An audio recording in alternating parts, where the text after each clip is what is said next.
kind of hard to take a guy serious who's been underground in a bunker, exactly, hiding from the world, because Israeli forces as well as the United States know exactly where he is, and he's afraid of a strike. So to Ainsley's point, he has to show some face to his people to try to keep them in line, even though he really isn't. The bottom line is that they may have known where the U.S. forces were, but they gave us a heads up before they decided to strike us because they didn't want any casualties or any damage to our building. Yeah, so there's going to be a press conference this morning, as we told you, with Pete Hegseth and General Raising Cane. And it's going to be at the Pentagon at 8 o'clock this morning. We will be taking it live. President Trump said, I thought this was interesting, he was talking about our pilots. He said, to fight for the dignity of our great American pilots. That's why we're having this briefing. These patriots were very upset. After 36 hours of dangerously flying through enemy territory, they landed. They knew the success was legendary. And then 2 days later, they started reading fake news by CNN and the failing New York Times.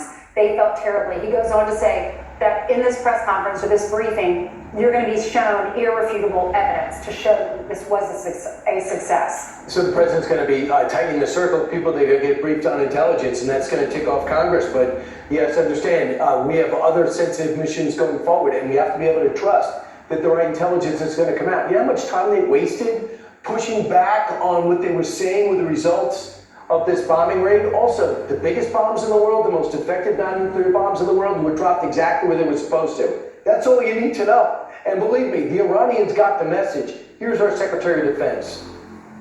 The instinct of CNN, the instinct of the New York Times, is to try to find a way to spin it for their own political reasons, to try to hurt President Trump or our country. They don't care what the troops think. They don't care what the world thinks. They want to spin it to try to make him look bad based on a leak.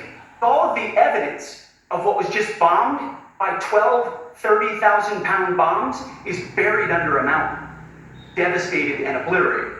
So if you want to make an assessment of what happened at Fordo, you better get a big shovel and go really deep, because Iran's nuclear program is obliterated. When you really put it in perspective, because